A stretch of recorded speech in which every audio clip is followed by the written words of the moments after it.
오늘 말씀의 제목은 부활 네 번째 시간입니다. 하나님의 말씀 고린도전서 15장 51절에서 54절 말씀을 보시겠습니다. 보라, 내가 너희에게 비밀을 말하노니 우리가 다 잠잘 것이 아니요 마지막 나팔에 순식간에 호련히 다 변화되리니 나팔 소리가 나매 죽은 자들이 썩지 아니할 것으로 다시 살아나고 우리도 변화되리라. 이 썩을 것이 반드시 썩지 아니할 것을 입겠고 이 죽을 것이 죽지 아니함을 입으리로다. 이 썩을 것이 썩지 아니함을 입고 이 죽을 것이 죽지 아니함을 입을 때는 사망을 삼키고 이기리라고 기록된 말씀이 이루어지리라. 오늘 본문은 부활교리의 마지막 결론 부분입니다. 본문에서 바울은 예수 그리스도의 재림 때 맡게 될 성도들의 부활에 대해 말씀하며 사망 권세에 대한 예수 그리스도의 궁극적 승리를 말씀하고 있습니다. 성도의 부활은 썩지 않을 몸, 영광스러운 몸, 신령한 몸으로 변화되어 부활합니다. 그러면 성도의 부활이 언제 어떻게 일어납니까? 오늘 본문 51절 52절에 보면 보라, 내가 너희에게 비밀을 말하노니 우리가 다 잠잘 것이 아니오 마지막 나팔에 순식간에 호련히 다 변화되리니 나팔 소리가 나매 죽은 자들이 썩지 아니할 것으로 다시 살아나고 우리도 변화되리라 라고 말하고 있습니다. 언제 하늘에 속한 자의 형생을 입게 되는가? 본문에서 마지막 나팔이란 말을 하고 있습니다. 이 마지막 나팔이란 주님의 재림을 가리킵니다. 주님께서 재림하시는 날 주님 안에서 죽은 모든 성도들이 영광의 몸으로 부활하는 것입니다. 즉 재림의 때는 두 가지로 나타납니다. 첫째는 나팔 소리가 나매 죽은 자들이 썩지 아니할 것으로 다시 살고, 즉 예수 안에서 죽은 사람들을 말합니다. 주님께서 재림할 때 예수 안에서 죽은 모든 성도들은 영광의 몸으로 부활을 합니다. 여러분, 죽음이란 무엇입니까? 몸과 영의 분리입니다. 그런데 살아났다는 것은 떠났던 영혼이 몸과 결합됨을 의미하는 것입니다. 이런 일들이 재림 때 성도들에게 일어나는 것입니다. 그때 죽은 몸이 흙이 되었느냐, 재가 되었느냐, 그것은 하나님 능력 앞에서는 아무 문제가 되지 않습니다.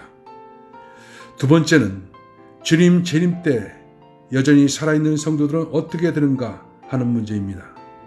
우리도 변화하리라 라고 말씀합니다.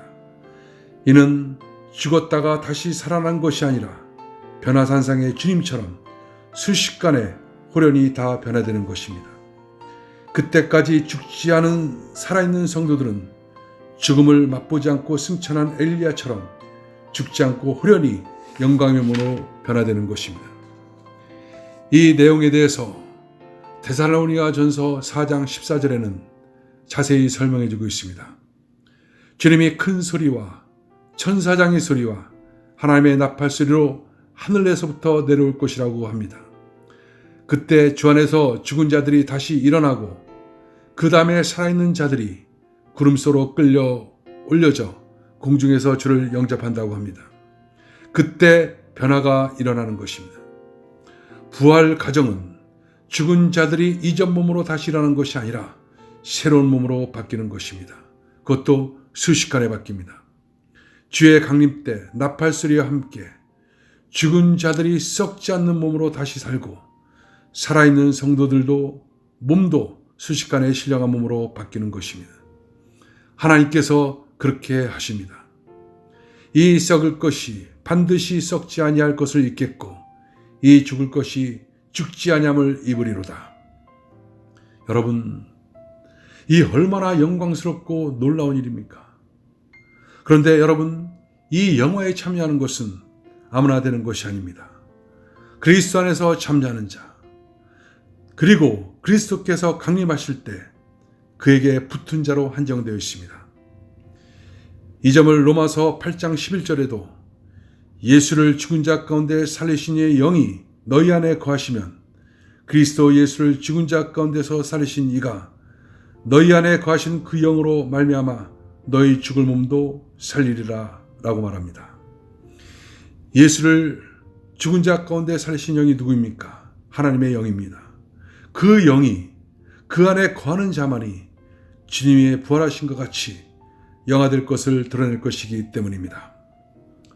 죄는 사망의 치명적인 권세를 부여했습니다. 따라서 사망에 이르도록 인간을 쏘는 것은 죄였습니다. 그런데 예수님께서 죽으심으로 이 쏘는 것을 제하여 버리셨습니다. 즉 예수님은 당신의 몸을 인류의 죄악의 대속제물로 내어주심으로 인간들의 죄를 대속하셨습니다. 인간으로 하여금 자신의 죄에 대한 사망의 형벌을 면제받게 하신 것입니다. 그래서 사망이 신자들을 포위할 수 있습니다.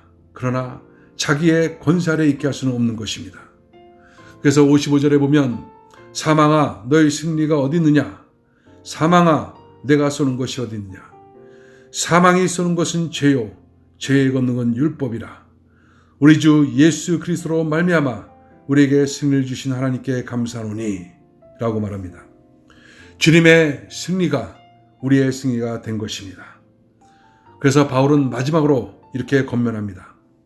그러므로 내 사랑하는 형제들아 견실하며 흔들리지 말고 항상 주 일에 더욱 힘쓰는 자들이 되라. 이는 너희 수고가 주 안에서 헛되지 않은 줄 알미라. 그 부활의 소망이 확실하기 때문에 우리가 지금 주를 위해 흘리는 땀과 수고와 봉사가 하나도 헛되지 않고 영광스러운 상급으로 나타난다는 것입니다. 여러분, 이 부활의 소망, 이 부활의 영광, 그것이 바로 우리 가운데 있습니다. 부활의 믿음으로 승리하는 여러분 되시기를 주의 이름으로 축원합니다. 기도하겠습니다. 하나님, 우리가 죽어도 죽은 것이 아니라 예수의 부활로 말미암아 우리가 산자가 되게 해주심을 감사합니다. 이제 부활체가 되어서 천국에서 영원한 삶을 누리시도록 주님 축복하여 주심을 감사합니다. 이 땅에 사는 동안에도 이 부활의 소망으로 늘 수고하고 또 헌신하고 땀 흘리고 그것이 또 영광스러운 상급으로 나타나게 해주심을 감사합니다.